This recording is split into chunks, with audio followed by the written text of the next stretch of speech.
Okay, so for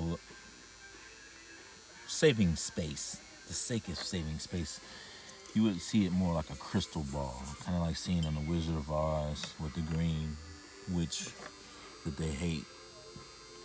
It sits in the center, and then all of the continents are mankind are really kind of small compared to these inlands here around the auroras. And there's 75 degrees, and then there's a frosty area, and then there's a big ice ring around it, and then there's the sun being projected from the beauty realm beyond this polar Eris there, and it's also being projected here onto the glass into all of the other worlds from the beauty realm. And it's pretty straightforward. If you look at the Yggdrasil, you'll get a good point and understanding. Beyond this ice ring, there is the crust of the earth, which all of the water sits inside of, and it pools at the ice ring. Okay, and all the child trafficking is going to these super cities down below, where all the reptilians and all of these douchebags are hanging out. Okay, this is pretty much your targets. Military up here, they think they're protecting these guys, but they don't realize that they are only patsies. They are just fools, okay? It's because this is where they are being trafficked. All these hundred thousands of kids that disappear in America alone every year, right here, 100,000 go down here and get trafficked, okay?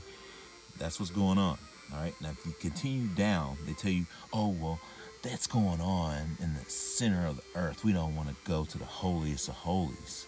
But that's not where you're going. If you go to the holiest of holies, these are safe. You're safe at the tree. Everyone else is an it. Get it?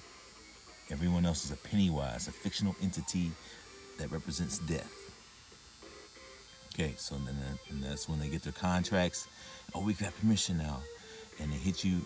They claim the lands, right? And then they assault you with poisons and everything that looks good, like Hitchhiker's Guide. It's ran by snakes, not mice. So you look at the food that keeps you distracted, keeps you in the poppy fields. And the poppy fields on Tomorrowland, same thing, leads you up to the super cities where everything is amazing and beautiful. I might as well just draw a bunch of nice, fancy, beautiful places, paraditic horizons, and I can add that to that. But anyways, these drawings are going $100 donation of credit. You can get it. All right, so this would be, I imagine, Gabriel's castle floating over Africa where those pyramids were. I imagine, because it sends energy up to a point, just like the dreadlock, just like the pyramids have been known to do.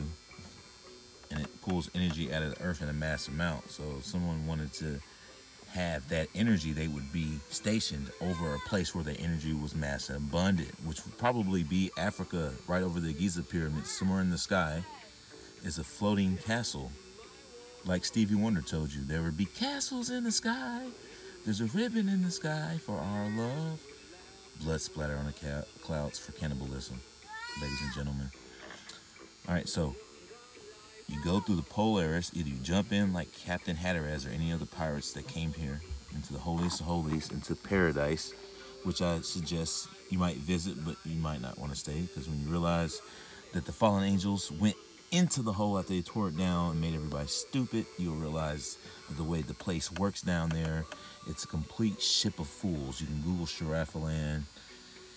It's a wonderful, wonderful place to visit, but you're probably not going to want to stay there for too long. And you realize how lazy and how overly gratifying the black sun is to the people below. It gives them anything they desire in a moment's notice, the Rain Man. So the light bearer, or the fallen angels, go in and he claims this light and claims this light. And you look at the Luciferian diagram, they tell you to look at the sun is to solve everything in here. To look at the black sun is to coagulate and sit in perpetual idleness right on his arms, dude. It's like carved in or something. So check out that Baphomet diagram.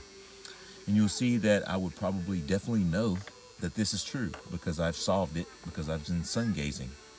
The sun is to solve.